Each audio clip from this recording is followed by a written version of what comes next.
See what's gonna happen.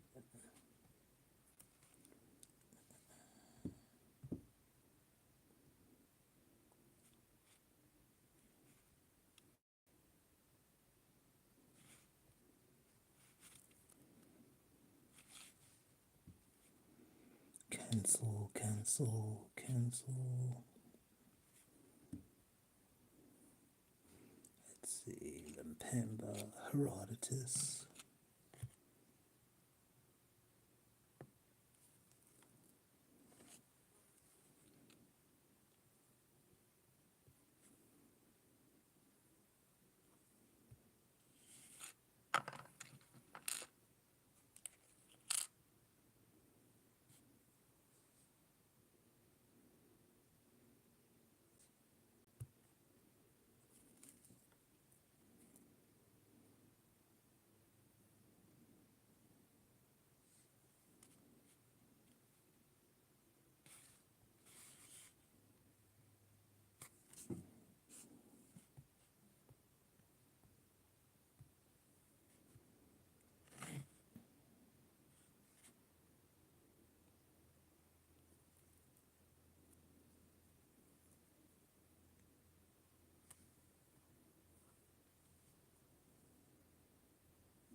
Hello, is my comments section on? I don't know how this works, by the way. That's why everything is going how it's going. Let's go back to Google.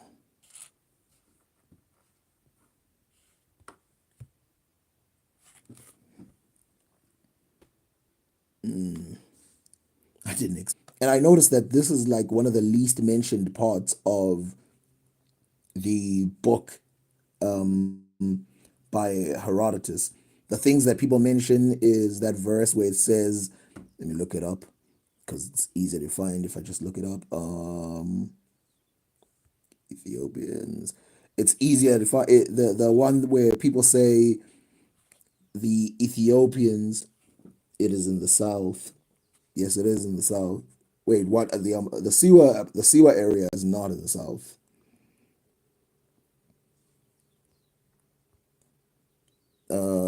Yeah, Cambyses, they related to Cambyses against the Ethiopians. And of course, I could open the Bible and show you all these other things. You know what's funny? Like every reference that I could bring up to you is going to show you that every single person says that the Ethiopians are the original people who, okay, Ethiopians dwelt on the Libyan coast of the Southern Sea in black and white. You see right here, lying, okay, so done to him after his death, and so to avert this doom, buried this man, him that was scourged at the death of the door, blah blah blah. I think that these commands of Amasis, respect the burial place and the man, were never given at all, and that the Egyptians but pleased themselves with a lying tale. After this, Cambyses planned 3 expeditions against the, yeah, that word, and against the Ammonians and against the long-lived Ethiopians who dwelt on the Libyan coast of the southern sea. Taking counsel, he resolved to send his fleet against that group and part of his land army against the Ammonians. Now we could look it up Ammonians in any place. They will tell you that the Ammonians are the people who stayed in North Africa. And I don't have to bring up Taharka. I don't have to bring up any of these people who increased the number of dark-skinned Ethiopians in these regions. And we will later on probably look at, well, not later on, how much time do I have left? But we will probably look at the fact that even later in the in the Arab world, the first people they encounter when they come to Africa are Ethiopians. Even the word Misr, which is then associated with Mizraim. Let me look it up. Egyptian names. Egyptian names. Origin. Misr. In the Bible, this is associated with plenty of people, but one of them is Mizraim, because Mizraim is one of the sons of Cush, well, daughters of Cush. So they take actual names of real areas and they start to turn them into people, and they say all the sons of Ham, black people. Mizraim, probably a black person. These are Arabs who are saying this, by the way. But Mizraim means the city, or it doesn't mean anything else. It means something like the country or the location or something like that. There we go. Let's go there. I found it. Oh my God. No. Where's the other one? My backup. Oxford.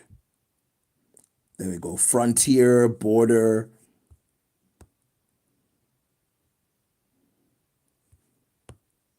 Yeah.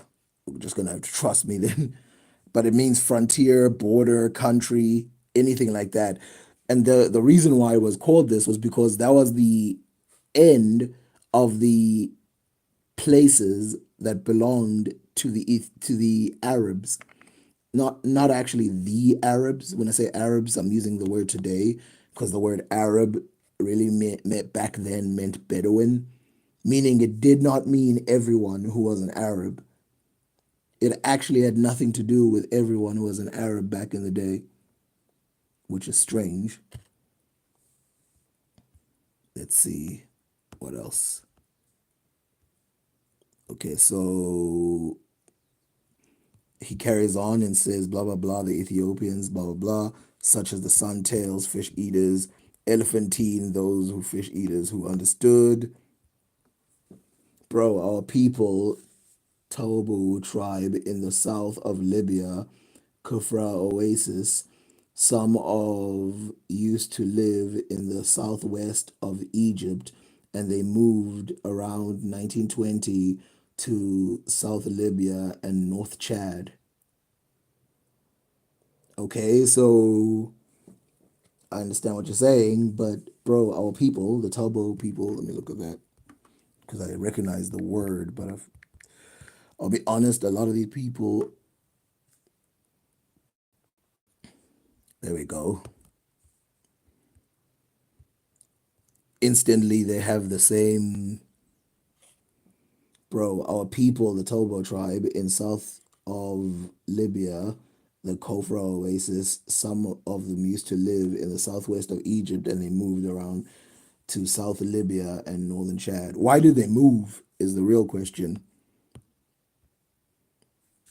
Bro, these are like the real Egyptians. If you look at the original, which I think I should pull them up. I think I should pull up multiple things right now. Let me see if I can do that. Egyptian statues.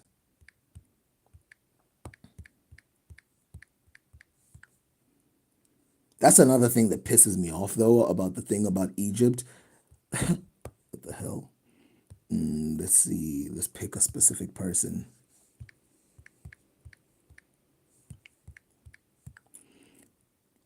This is the thing about picking, bro, what the hell?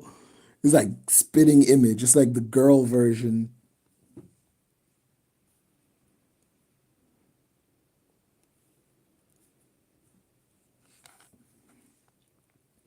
The worst thing about this is you don't even need to speculate about who the real Egyptians were. And those guys in North Africa are right that you should probably not waste your time thinking that people from, very far away from Egypt are the real Egyptians. But you have people who look like this right there in Egypt. I mean, tell me this woman doesn't look like, to some degree, this dude in features. Even the mouth shape is almost identical.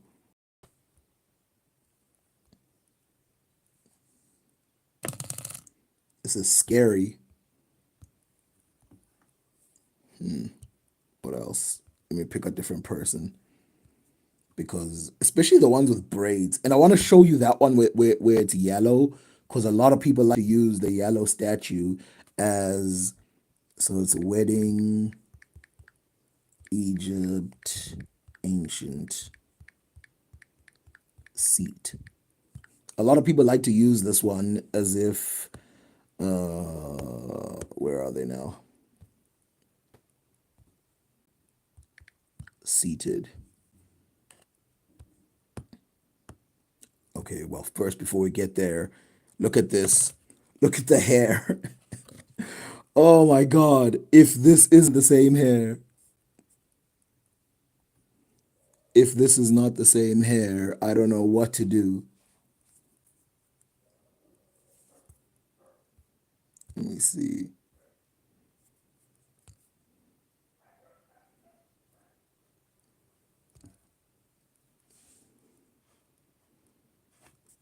I want to see if there anybody is there anybody who disagrees with this idea that the Ethiopians are the original Egyptians because I don't know if there's really any point in spinning her up. Let me see. That's Homer, the feast of the blah blah blah.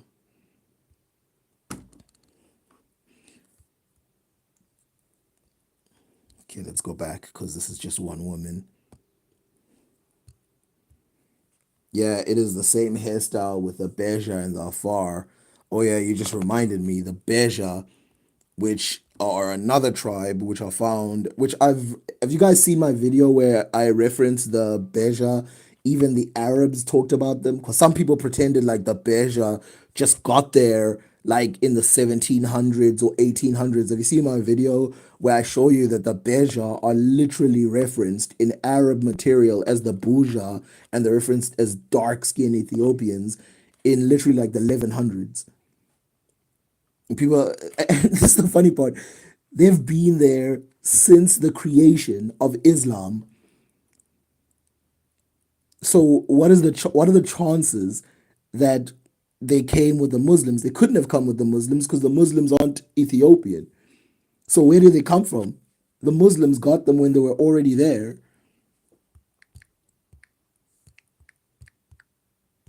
Beja tribe.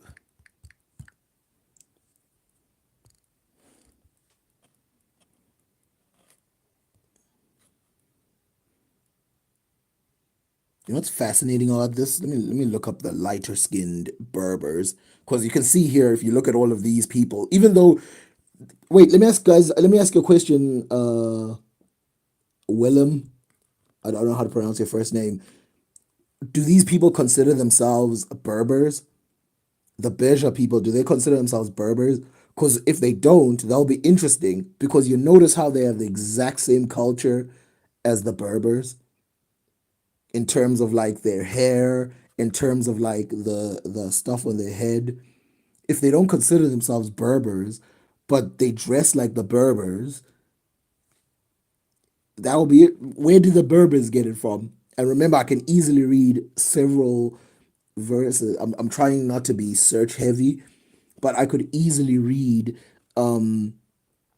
people like Herodotus saying that the first people in Africa, the first people to not migrate. See, no, they don't.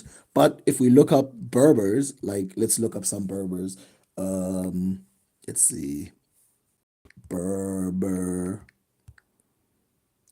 hair.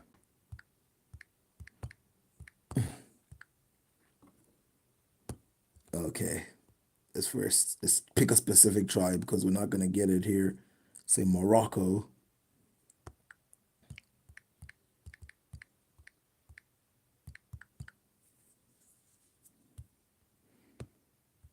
Okay, so if we look at the Berbers and stuff like that, you see that they still repeat the same braids, even though they're light skinned. Like the worst part is the Berbers themselves. They say, "Yes, we were connected to Africa," and I can show you that video. It's on my channel. We were connected to Africa, and then some other groups came in, and we changed some of our culture. But if you notice the Berbers themselves who are light skinned, they say, yes, we mixed. We're mixed. We're a mix between Arabs and black people. But then the other Arabs, which by the way, a lot of time when someone says they're Berber in the chat, a lot of the time they're actually Arab. They're North African Arab, which again, I've shown you that the Arabs themselves overwhelmed North Africa. That's why Africa looks like what it does today. Because when the Muslims did they did this in Europe. And that's the funny, oh my God. Why didn't I say this part of it? The funny part is in Africa, we fall for a specific plot. I actually saw a video yesterday about how they said Europeans when before they entered Africa, the blah blah blah, the technology was like this. It's like before the Middle Easterners entered Europe, the technology wasn't that great. Before North Africans entered Europe, the technology wasn't that great. Stating that means nothing. It's only Africa where they want us to not take anything from anybody else, which is dumb. That's like today, us not using computers because there were some white people involved in the creation of the computer. And we go, no, we got to create a proper African computer. It doesn't make sense. Look at this, for example. Okay, let's go back to the Beja tribe. These guys don't consider themselves the same race, right? One consider themselves Nubian, and the other consider themselves Berber. But you notice the way they. I remember I told you guys there's no reason for these people to braid their hair. People in the Middle East don't braid their hair often. They tend to have long hair, and of course, oh my God, what's that most annoying thing they say? The people shaved their hair. Egypt shaved head. People say they shaved their head because of lice, which is one of the most disgusting things I've ever heard. Let's see what this AI says. Yes, ancient Egyptians shaved their head a number of reasons, including hygiene, social status, preparation, and afterlife, religious and cultural reasons. Now, where they get this from is Herodotus, which, by the way, Herodotus, when he states it, and I can show you, he's talking about super religious people when he says the reason they shave, and he doesn't say they head, he says they shave their entire body because a single, and keep this in mind, black hair on their body, meaning that they do not have hair that has colors on it. It's all black. Arabs and Umayyad Empire were Ethiopian. I mean, there was a lot of Ethiopians within the Arabs, which I think I've shown that several times. And yes, a lot of Arabs are mixed with Ethiopians today, not yesterday, today. Go to Yemen. Something like 60% of the population is mixed with Ethiopians. The word Arab, by the way, that you're using is probably a new one. The people who were referred as Arabs back in the day were Bedouins. They were not in Yemen. They were not in Saudi Arabia. They were not, the Arabs come from Ethiopia. No, the Arabs come from all the Bedouins. So called Bedouins.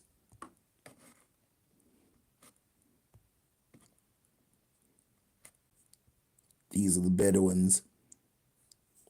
They also used to be darker skinned back in the day. You can see that some of them still retain their dark skin, but the Bedouins were darker skin in the day, but they did not come from Ethiopia, the Middle East. And then,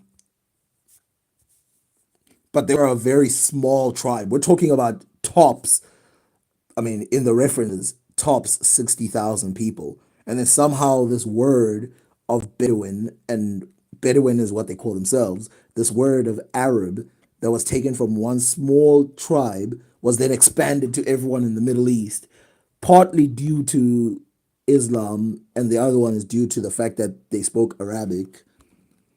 Personally, I see similarities in culture and features between Berbers, Beja, Afar, and the Nubians. I see it too. That's my problem. That's my problem. It's like these people are in Morocco. Let me show you in North Africa. Let's look up North Africa. North Africa. People like to talk about the distance between People like to talk about the distance between Egypt and Ethiopia, but if you look at the distance between, look here, Egypt and Ethiopia, show up. Don't be so weird. Can you guys see this map? Let me press on another one. Okay, there you go. Egypt and Ethiopia, the distance is very short, but the distance between Morocco, which is right here, and Egypt is huge. That's a huge distance between Morocco and Egypt. And they say, and I just showed you that these people still have the same hairstyles. They have basically the same skin color. I mean, most people in Morocco, if you don't know, I'll give you this for free, were Ethiopians. The only people that weren't at one time, as reported by Herodotus, were the Greco-Romans, which were later joined by, what do you call these people? I forgot their name now. What's that tribe that traveled around the world first? I forgot, but those guys were mixed as well. They were mixed with Ethiopian, Arab, not Arab, but Middle Eastern, and some Greco people. Ethiopia was colonizing Arabia before is yes. I'm glad you mentioned that. What's his name? Braha, Ethiopian. That's mainstream history, by the way. That's not something that's doubted at all. Oh yeah, by the way, can you like? I just recognize that now. No, it's not showing. Okay, let's do this. Go back. But yes, there was a guy who for the Ethiopian. Oh, there we go. We could just write this. Um Abyssinian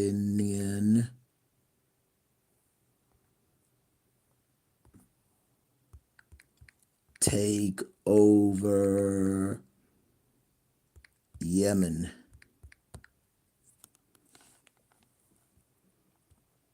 See the Aksamites. There we go. The Aksumite. Here's the thing. It's not a small thing. We're talking about they took over Yemen, they took over Qatar, they took over the Bedouin areas, and they spread, and people started being mixed in those regions. And that's not, by the way, and I don't know how patient you guys can be, but I could easily pull that up in Al Masudi's book. Let's look that up. Al Masudi. Al Masudi, 1896 AD. Al Masudi will reference what happened before. He'll reference that before Islam, before all of that, the Ethiopians took over. They took over Arabia, and you know what's funny? You know what the best reference for that is? Now that I just thought about it, it's the Quran.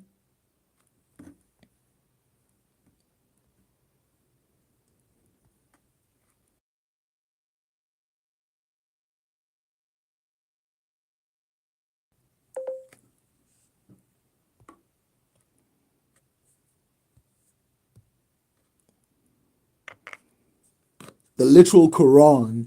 So you're talking about the book that is literally responsible for Islam is literally saying that yes, the main two legs, blah blah, according to the Abyssinian men, are destined to permanently destroy the Kaaba at the end of the times and remove its treasure. It will dismantle brick by brick, therefore, in a peaceful manner. At this time, faith in God will have disappeared, so the destruction will go unnoticed. By the way, to some people, this is like fake, which is like you've never actually looked at the truth. Following the Fifth Crusade, 1217, 1221, the tradition was transferred to Europe when Bishop Oliver Pabersborn, Historia Dementia, described a Nubian king as an omen indicating the end of Islam. Yes, King Abraha and his version of Christianity was very close to Islam. Yes, it was. And that's another thing that people don't mention, that the Ethiopians were the first to become Christian. And I could prove that. The Ethiopians were the first to become Christian over everyone else outside of the Israelites. The Ethiopians were the first to become Christian. Let me look up the Bible. Where's the Bible? I had it up here before. The Holy Bible. Yes, King Abraha and his version of Christianity was very close to Islam, which, by the way, you'll hear people say things like, you'll hear people say Ethiopians picked it up in, like, you know, because of some preacher from Europe or something, which is not true. Here, this is the Bible. I want everybody to pay attention to this. This is the Bible, not me saying it, not anything like that. And it's literally going to say that an Ethiopian, which, by the way, this proves as well that the Ethiopians had already taken Judaism, because as you see here, but an angel of the Lord spoke to Philip, saying, Arise and go toward the south on the way that goes down from Jerusalem to Gaza. This is a desert region. And he arose and went. And behold, a man of Ethiopia, eunuch, a state officer of Candace, queen of the Ethiopians, who was over all her treasure, who had come to Jerusalem to worship. Keep that in mind. He'd come to Jerusalem to worship, was returning and sitting in his chariot, was reading the prophet Isaiah. And the Spirit said to Philip, Go near and join thyself to the chariot. And Philip ran to him and heard him reading Isaiah the prophet. And he said, Understandest thou then what thou art reading? And he said, How could I, except someone shall guide me?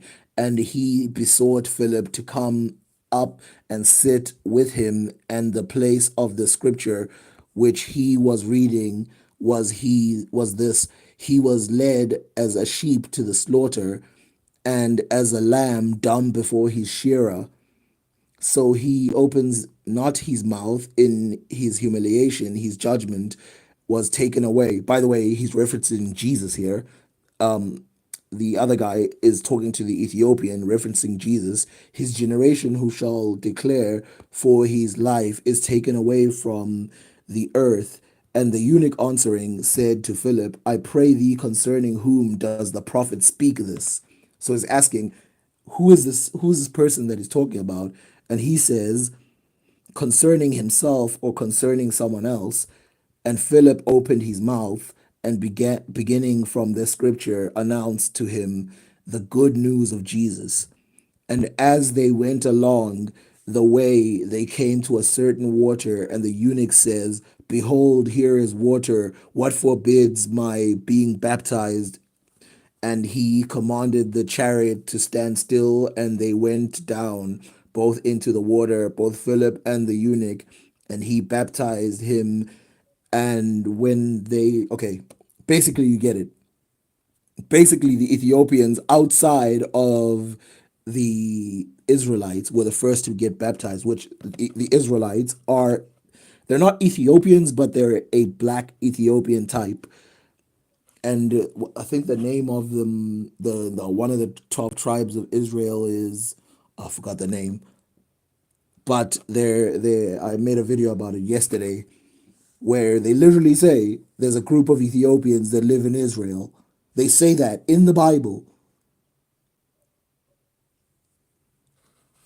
The Maasai women's still shave hair and has nothing to do with hygiene because the male have long hair. Okay, here's the thing. Not only are you correct, but every woman in Africa,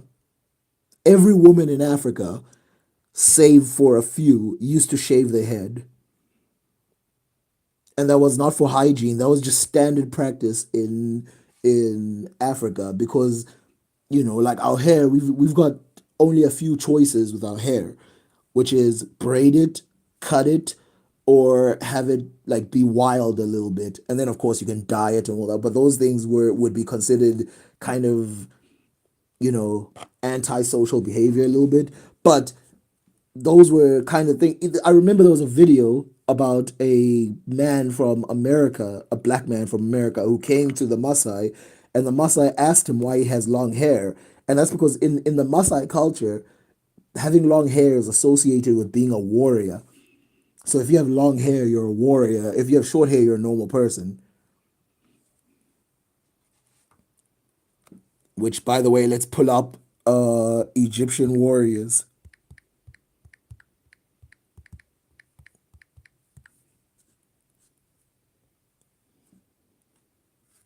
No, let's get the real ones.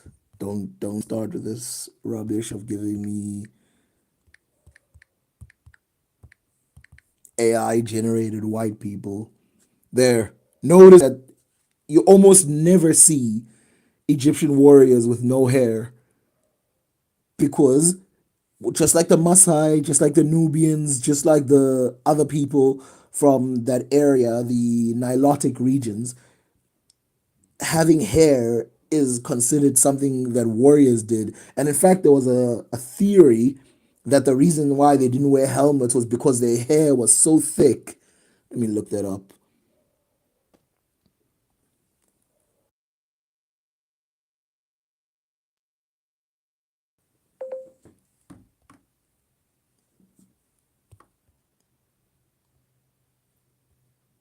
There was a theory about it that the hair of the Egyptians was so thick that they doubled down as a helmet.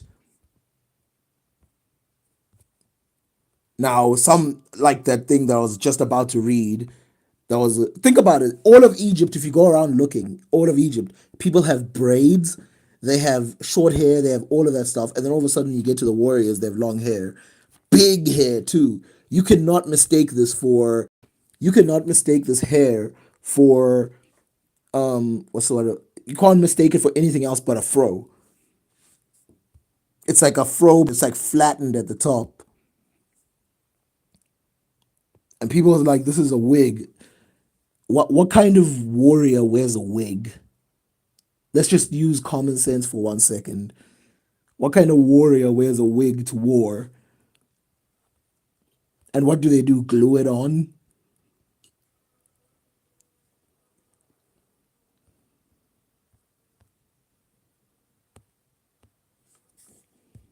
It's pointless. I don't actually get it.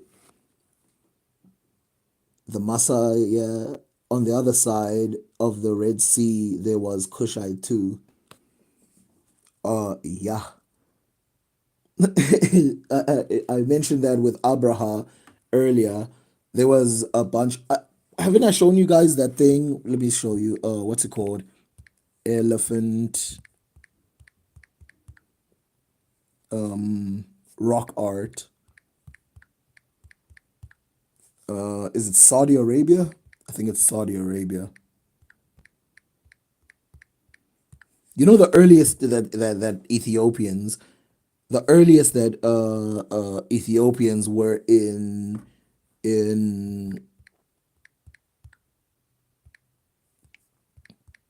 Let me see. The earliest Ethiopians that have been okay. Now, I want you guys to keep this in mind. What I'm about to tell you. There are no elephants in Saudi Arabia. There's only one place they could have come from. To prove this, let's first pick the map. Arab map countries.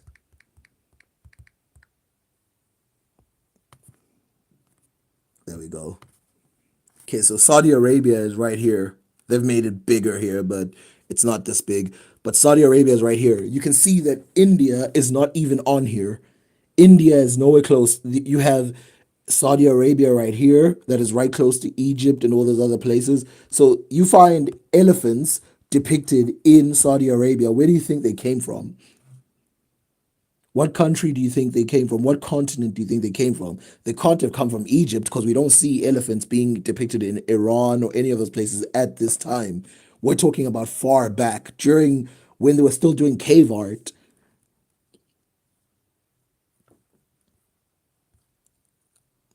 Where did it come from?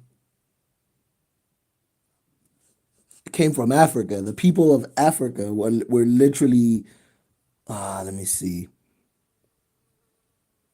No, it's not Tussle, Nigeria. Is it Tussle, Nigeria? No, it's not. I forgot what it's called. Saudi Arabian Rock Art Institute. I think. Nope. What the hell is that? Saudi Arabian Rock Art. Let's see. S.A. What about I say rock art? There it is. SARAP. No, this is South African. Saudi Arabian.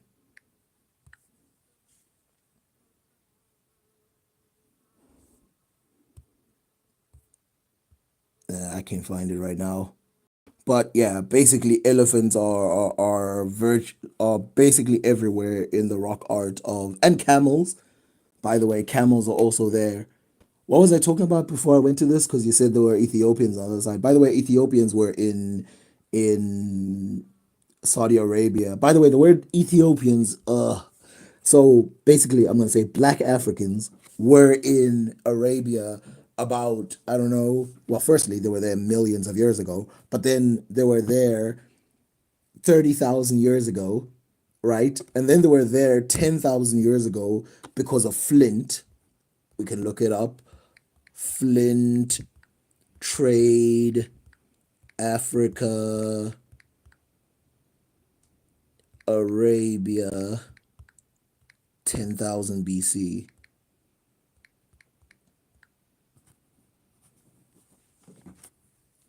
Yeah. Prehistoric Levant. Basically, Africa was trading flint. I didn't prepare any of these. I wish I'd prepared them earlier. I didn't know people were gonna bring this up.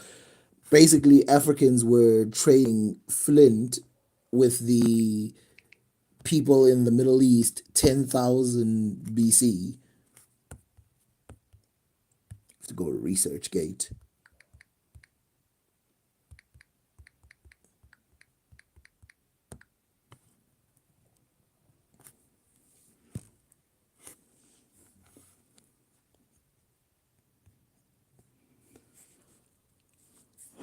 And that's what made it actually more difficult because we're talking about people in Africa, in the Middle East, 10,000 BC, and these people act like there was no, there it is, book description in the French authorization, blah blah, early Egypt, David Wengro.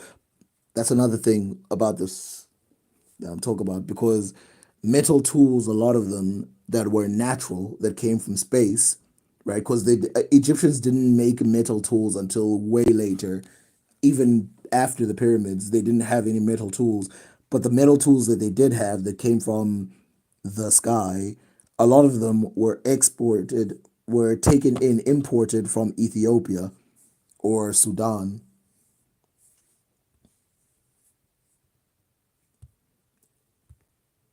Just like the other things.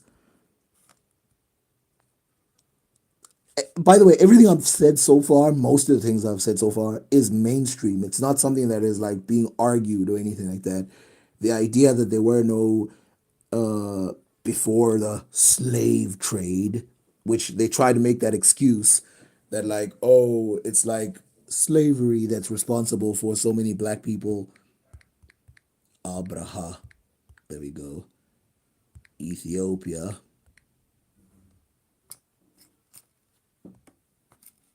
I want a better picture than this. I hate this picture.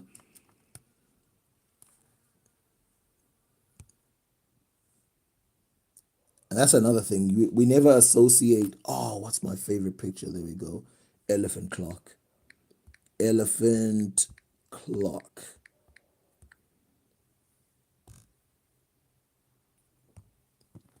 There.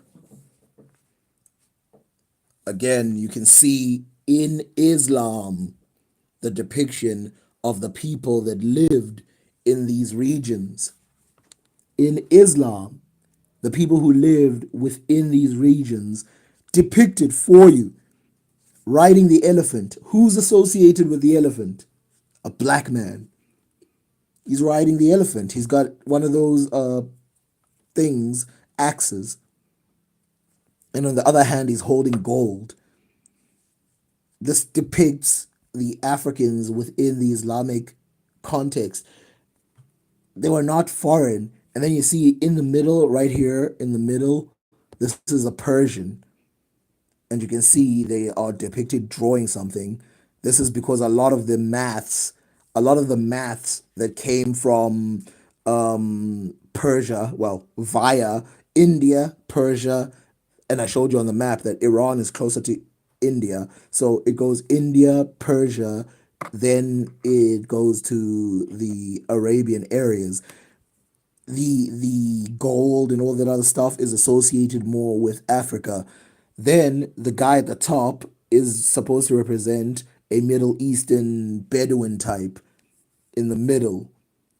Now you're probably thinking, why didn't they represent India? Well, you notice they didn't represent India or China by a human being because they were a very small minority.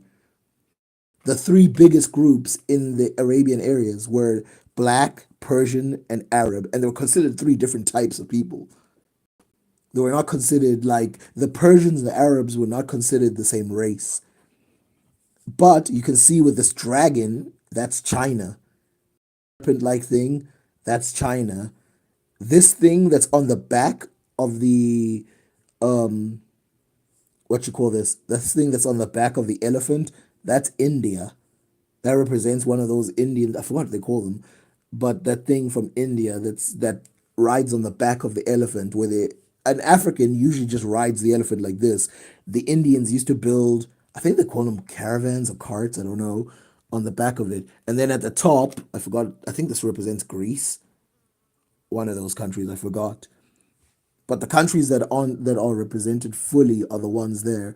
And the only reason I say this is because it would have been insulting to these people if you said that there weren't that many black people in their regions and that they hated black people, or that a lot of them would have been actually insulted by that, given that a lot of their relatives were black. Also, have you noticed that there's a lot of Arabs, for example, who have like afros as like hair on their head, even though they're very light skinned? That's due to the mixing. Okay, so this is Abraha. So Abraha was Axumite military 525 CE.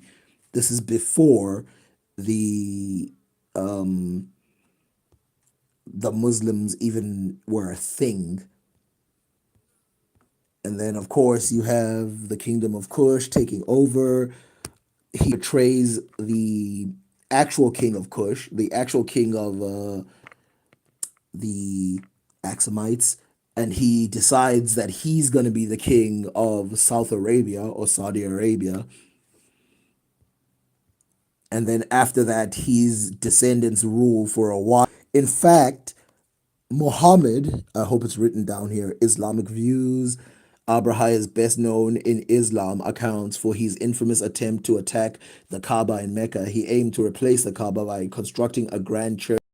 Oh, yeah. Oh, yeah. That's another thing I have to put out there. Notice how there is the stereotype. The stereotype of black people is that they're just going to build something better. The stereotype of black people in Europe and Africa was that they were obsessed with construction, obsessed with building, obsessed with being part of metropolises. None of this stuff about tribal. There it is. Good. I found it. Rock carvings. You see here? It showed it right here in Wikipedia. Rock carvings from Nijran, southern Arabia. The dating of Patania confirmed that they are old, but the precise date of the carving cannot be established. You see here people riding elephants. I hope you guys can see it. People riding elephants, people walking around. And where do they put it? They put it in the section where Ethiopian man Abra took over Africa. And the reason they did this, took over Saudi Arabia. The reason they did this is because there is an obvious history between these two places going back from the first out of Africa times. Okay, so where is it? There's a part where Muhammad claims that one of his daughters married a descendant of Abraha in order to give him legitimacy. There it is. Muslim scholars concur that the people of the elephant were Abraha's troops who assaulted the Kaaba. Abraha had a troop of about 13 war elephants in the expeditionary forces. This is the Ethiopian view, blah blah blah.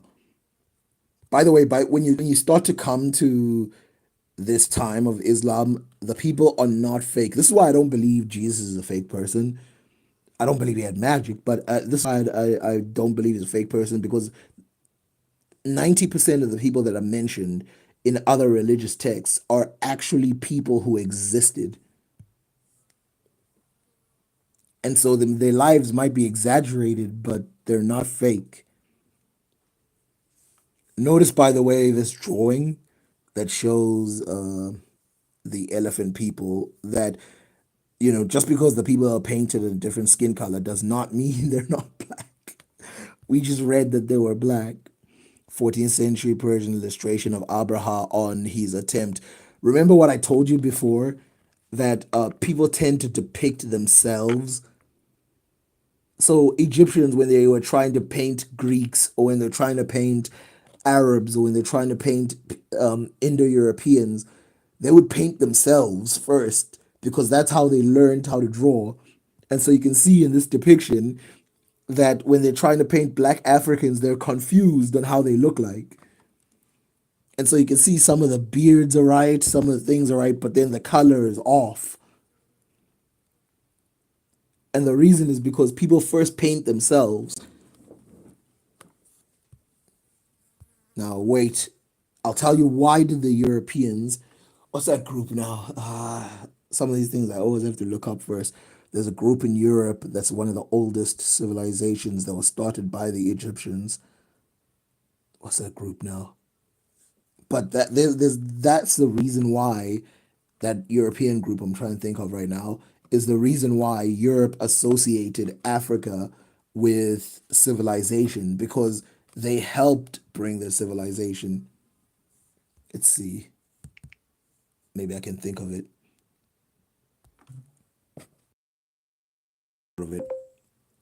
Minoans. There you go.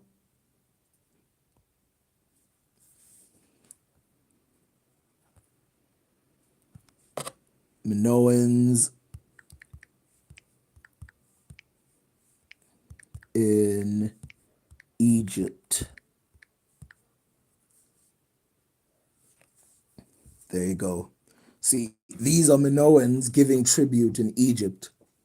And you can see that partially the way they're drawn is accurate because of how they drew themselves. But actually, the Minoans drew themselves in this way because they copied it from the Egyptians. Now, Minoans were dark skinned. Let's first just start there. Some of them were light skinned, but a lot of them were dark skinned in what's this place called? In Europe.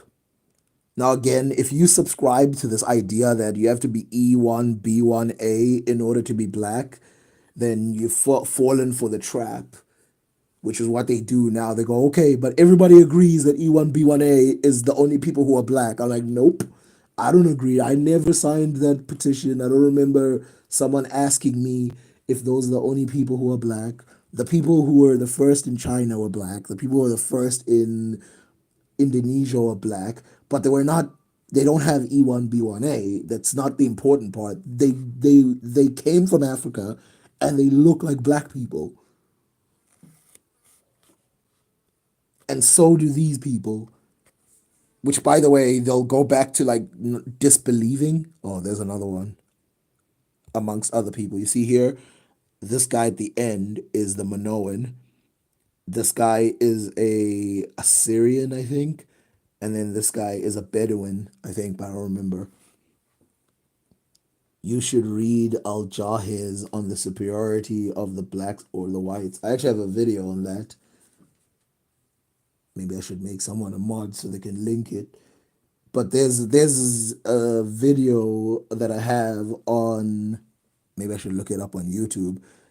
There's a video I should look up on YouTube of mine where I show you not Abraha, Al Jahiz literally listing all the black people who were there one by one. Luqman the Wise, literally the first six people to convert to Islam, the first six people to convert to Islam were all black. Firstly, starting with Ayman, who, by the way, said that she knew that Muhammad was the prophet before he was even born. Armed people in Chad, R1B, and Ethiopians, E1B1B. What?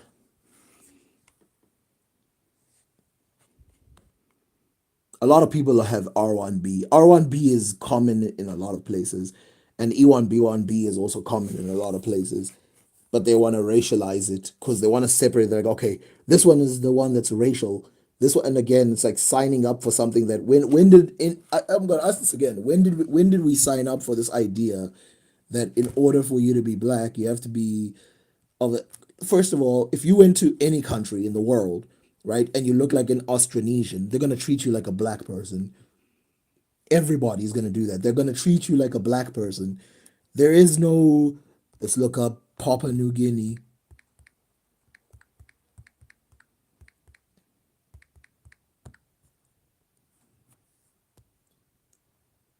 people. Hope this doesn't get me banned because I know these people can get very naked at times. But there, like, do you think people are gonna treat these people like white people or Arabs or anything like that? But then for some reason, I'm gonna have to convince myself that these aren't black people.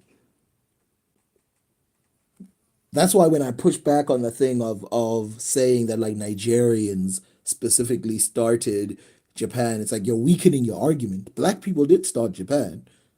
That's true, but it's not Nigerians. That's weird. And they're gonna allow you to say that because they want you to say a weak argument so it can just crush you. And then once they crush you, they go, okay, see, you guys are dreaming.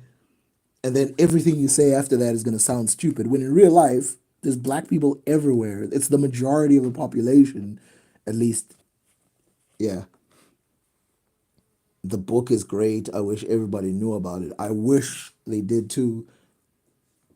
I wish they did too. Al Jahiz isn't just a racialist, though. Al Jahiz was also concerned with science and evolution and stuff like that, which I think is underrated because he was black and he was a librarian. He was like an Einstein character. Like he wasn't supposed to be as smart as he was, but because he guarded books, he started reading on everybody else's information. And after doing that, he became like a super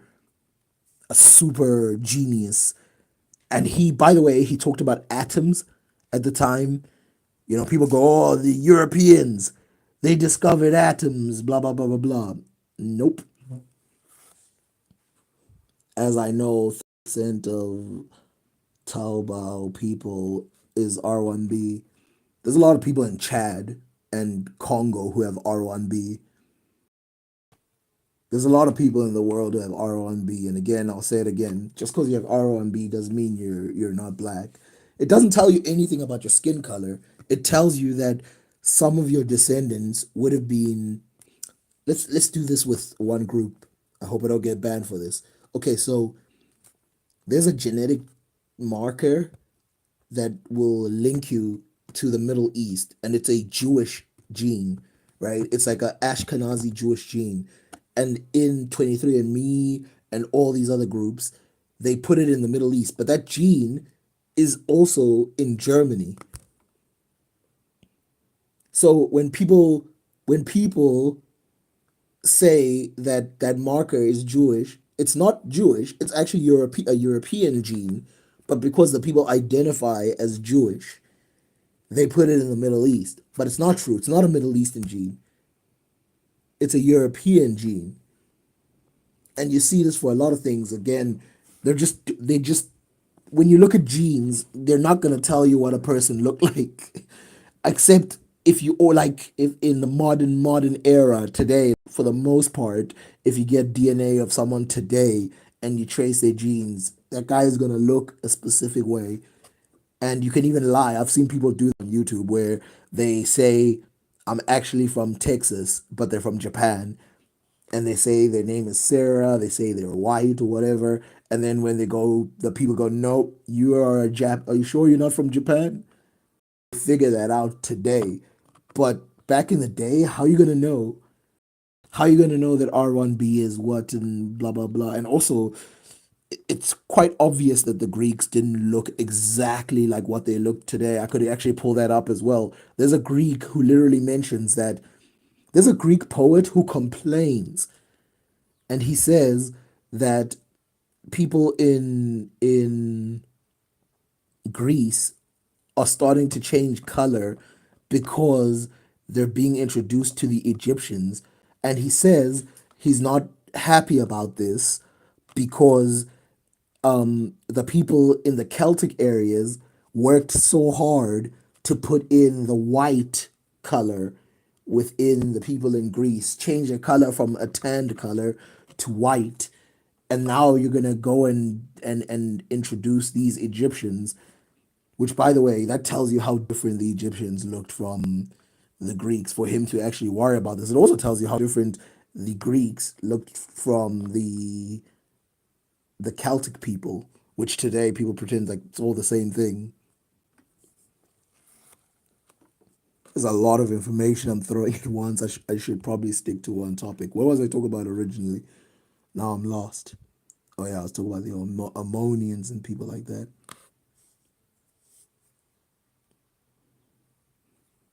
By the way, I'll tell you why also E1B1A doesn't tell you about race. Let's just look this up. Okay, Khoisan. It doesn't tell you what someone's gonna look like, not race. But look here, okay, so these are the Khoisan, right? They have this gene too. But if we look up Bantu,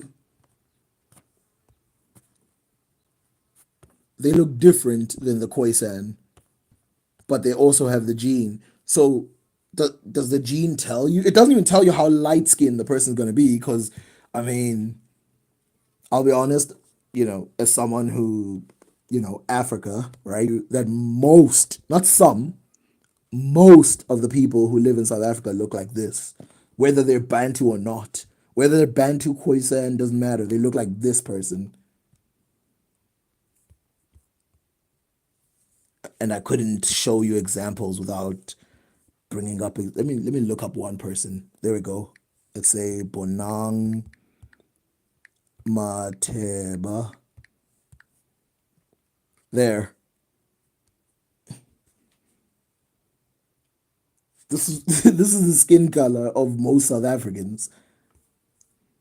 And so in your head, in the head of most people, you're thinking, oh, there must be this thing where they all are dark skinned or blah blah blah. But clearly E1B1A does not tell you that because there's people who are light skinned. Also being black, I've said this before. The reason why they use the oh yeah, also that's why I wanted to pull Dinka. Let's pull Ajak Deng.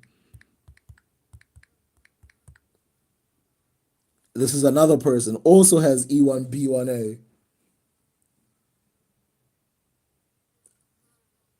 So how are you gonna tell me that there's such a variation within that gene that makes you a quote unquote black person, but then every other gene it's like they're all white. How are you gonna know that? Look at the difference between this woman,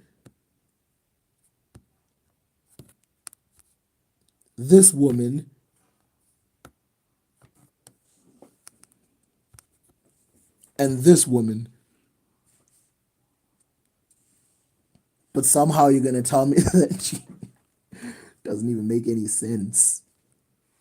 The the gene is not related to the darkness of the skin. Oh yeah, that's what I was gonna say. I was gonna say the reason why black people are actually called black people is because the first people they encountered were legitimately black. Just like I showed you with Ajak Deng,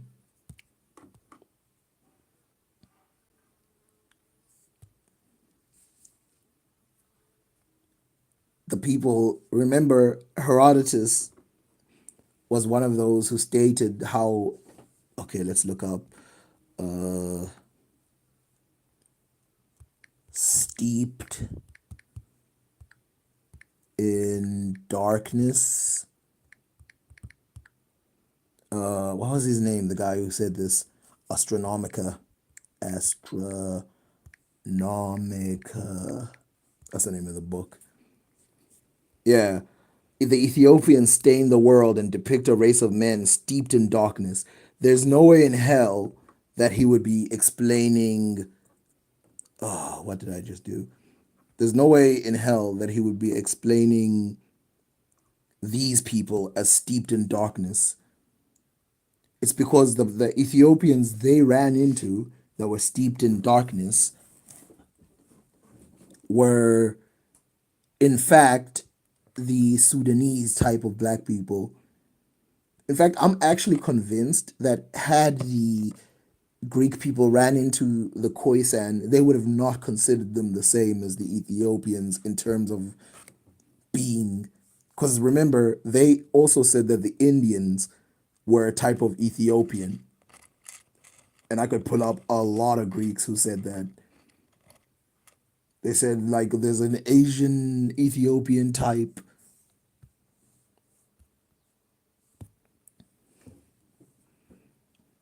Running on a battery. I don't want to charge because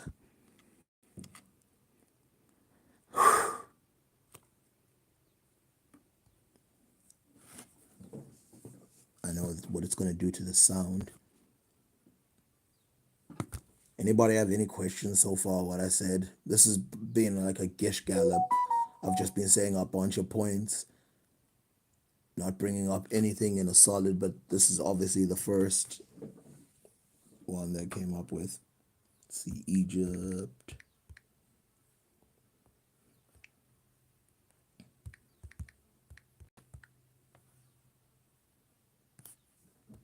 Stuff is always sad when you look at it because it's like, by the way, it's not sad for me, it's sad for the people who deny this stuff because it's like, what's forcing you so hard to deny something that's so easily written? Need a degree to see this. I don't think you need to be some kind of expert to see this. Why are you there? Let's see. And this the people said, which for my own part I readily believed is the reason of it. The Egyptians shaved their heads from childhood, and the bone thickness by exposure to the sun. This also is the reason why they do not grow bald, for nowhere can one see so few bald heads as in Egypt. Their skulls then are strong for this reason, and the cause of the Persian skulls being weak is that they shelter their heads through their lives with the felt hats.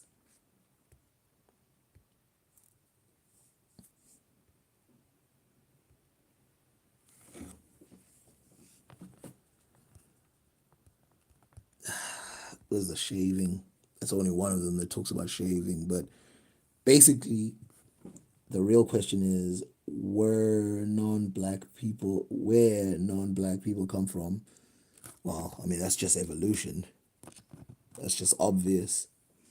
Even what's his name? Al Jahiz mentioned this long time ago. He said that what did he say about white people again? In the superiority of white people. He mentioned that black people were the first people. Then he mentioned, but they're not that old. Remember that. They're not that old. Europeans, we've seen. Who's that first European? Cheddar Man?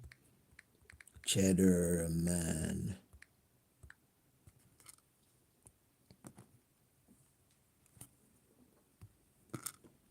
Europeans were not white until very recently, probably due to the Indo-European invasion. And it's actually probably, you know what's funny? Everybody who's in the Middle East and in Europe is probably due to the Indo-Europeans changing their skin color.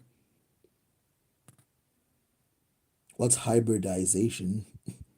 What do you mean by that? Because that could mean a lot of things. Is that not strange that Christianity stuck in North Africa and Northeast Africa and didn't reach the southern parts until later? Sudanese received Christianity very early. I find it strange. Well, like I showed you, the Sudanese were the first people of Candace, were the first people outside of Israel, outside of the original people, to accept Christianity, even before the Egyptians did. They were the first people to accept Christianity. And then, no, there's no proof that Neanderthals were white. There's no proof of that. Neanderthals could have been just as dark as anybody else. Um, and you know how I know? Because Austronesians have Neanderthal DNA. Lots of people around the world have Neanderthal DNA. It didn't change their color. What was I saying? Oh yeah, yeah, yeah. The Sudanese people were first outside of the people to become thingy, but one of the reasons why was because they were Jewish. That's why. The reason why the Sudanese people found it easy is because they were Jewish. People don't actually know that there was a Jewish empire. Let me look that up. Jewish empire. And so people think that the only people of the Jews are people in Israel. This was the Jewish empire. People who were Jewish were breeding with people all over. There's a much better one.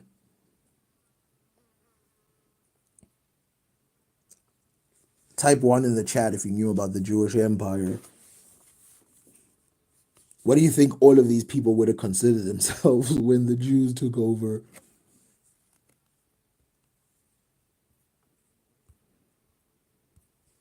I mean, even the people from you guys have heard of the Queen of Saba,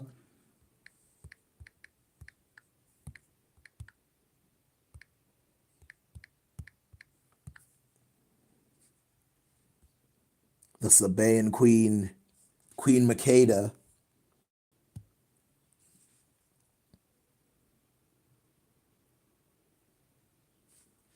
Saba, Sheba, is in Yemen.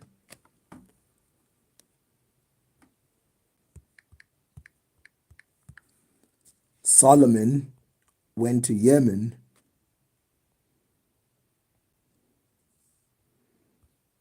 By the way, Yemenite Jews as well. These Yemenite Jews have Ethiopian DNA. That is a fact of real life. They're also mixed with Arabs, but they have Ethiopian DNA. Yemenite Jews, Ethiopian DNA. A lot of these things are not denied. A 2011 study, mitochondrial in Yemenite and Ethiopian Jewish populations, found a distinct little gene group between both populations have high frequency of these haplogroups, indicating a significant African maternal contribution. Now, I want you to keep that in mind. How do you become part of the Jewish tribe? How do you become part of the Jewish tribe? Just like every other African kingdom, it goes through the mother, and they have a high maternal.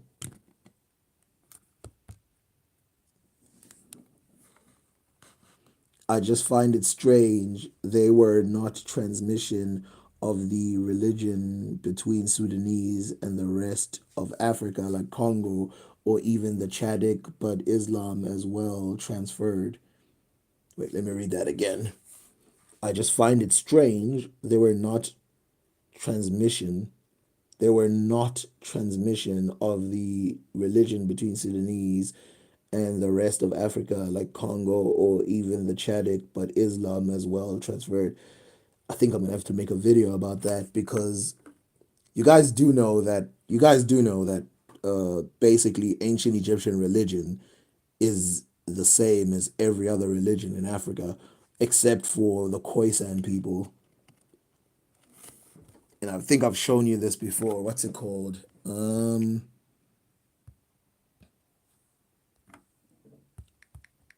Bloodletting Africa.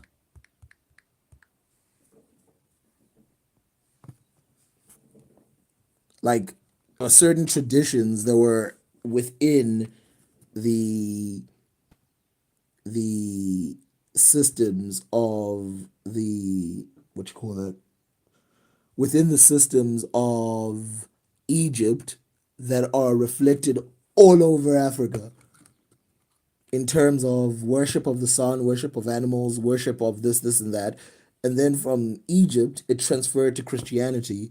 And from Christianity, well, from Egypt, it transferred into Judaism. Judaism, just like the Bible says, I pulled it down. The Bible says Moses, who came from Egypt, created the first few Bible verses, aka stole verses from you know, Egyptian texts and then invented Christianity. And then from Christianity, from invented Judaism, and from Judaism, they invented Christianity.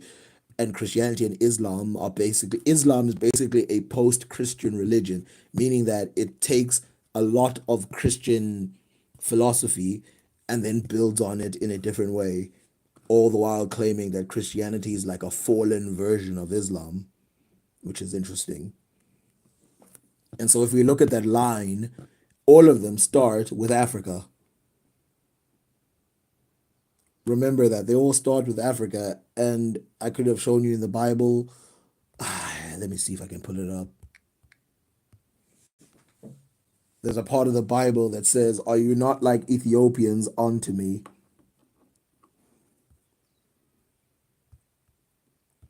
Where is it?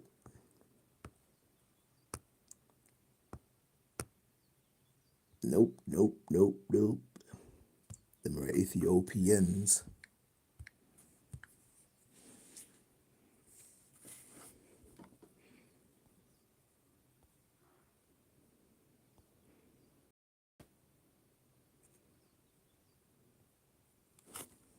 There. I am still talking about Christianity. Sorry for not, yeah, precising, because the Ethiopians and Sudanese received Christianity, but Congo waited Portuguese to receive it, but Islam was spread easily. No, let me just make it easy for you to understand. Christianity, like I said, spread to Sudan, right? And so Sudan, Ethiopia, um, parts of Chad, not all of Chad, but parts of Chad, and other parts south of that, like I, I'm gonna say this, it's gonna be controversial. Parts like Kenya as well had accepted some versions of Christianity. Azania, if you've heard of that before.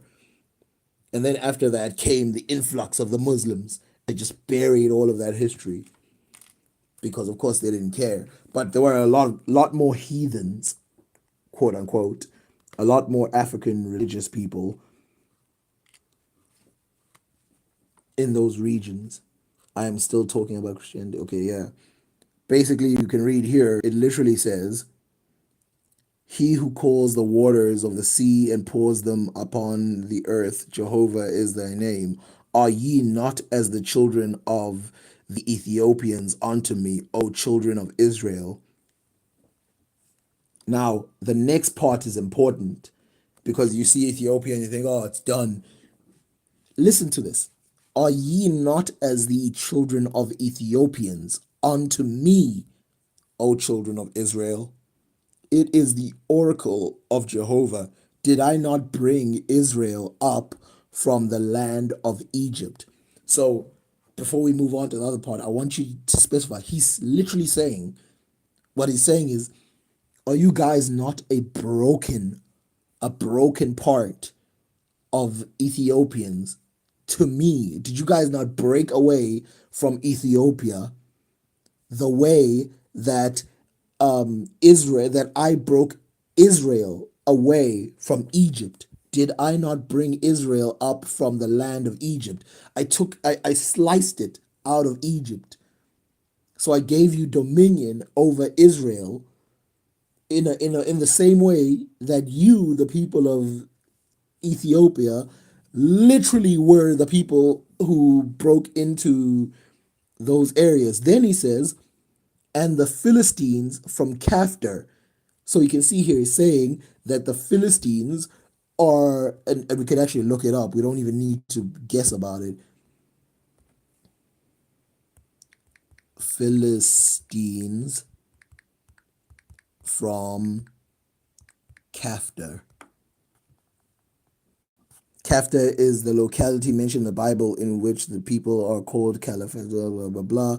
Division of the ancient Egyptians. Caphtor is also mentioned in ancient inscriptions, blah blah blah. So literally, Caphtor is considered there. Caphtor is the original homeland of the Philistines. So just like I broke the Philistines from Caphtor, the original homeland.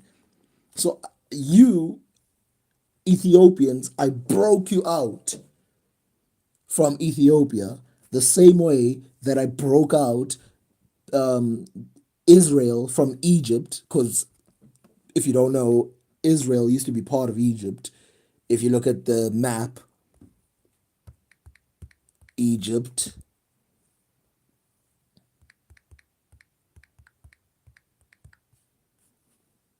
if you look at the map, you can still tell today that there's no real boundary. So it goes Egypt, the Sinai Peninsula, this part here, and then Israel right here in the corner. But you need a better map. And so he's saying that he broke them apart and gave them their own land. And in the same way, he broke the Ethiopians apart from other Ethiopians. And then he says, and the Syrians from Ker. Again, Ker being the homeland of the Syrians.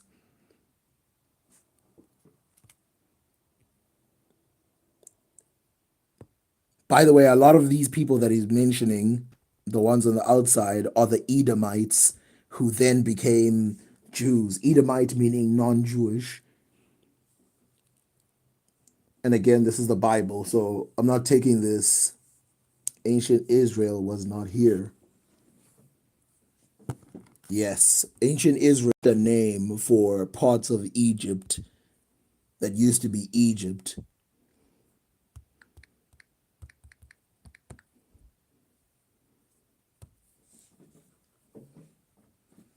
People don't want to face that fact, but look, Egypt, it goes Egypt right here in Africa. So this is Africa. Then this is the Sinai of Africa, meaning that area in between Israel. And then right here, you have Israel right next to the Sinai. So where do you cut Egypt? Where do you go? Okay, we cut Egypt right here. The only reason it got cut is because an empire started to form within Egypt with the 12 tribes. And those 12 tribes that got accepted, parts of them were Ethiopians. The others were Egyptians. The other ones were from the north, were Syrians. So the question then is, where do you cut it? Where do you, and this was a problem with the ancients as well. They were like, where do we stop and say Africa stops? Because there's no water boundary. So where do we stop? And remember, I showed you that even in Gaza, they mentioned that there were Ethiopians in Gaza, right here.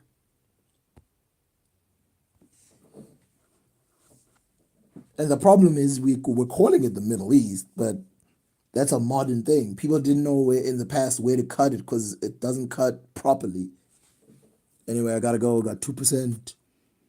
Uh, Bye, everybody. That's gonna be a first, I hope. But next time I'm gonna be more organized. Yeah, you got a point. I believe Islam cut the spreading of Christianity to the southern parts. It didn't just cut it; it converted people. So remember, The people of Somalia, what were they? What was the religion of the people of Somalia? The people of Somalia were Christians, but now most of them are Muslims. Isn't there a line where Herodotus speaks on Israelites are just Egyptians? Yes, he does. He also mentions several groups of that are beyond Israel. But I'm running out of battery, so I gotta go. Why can't I press on this now?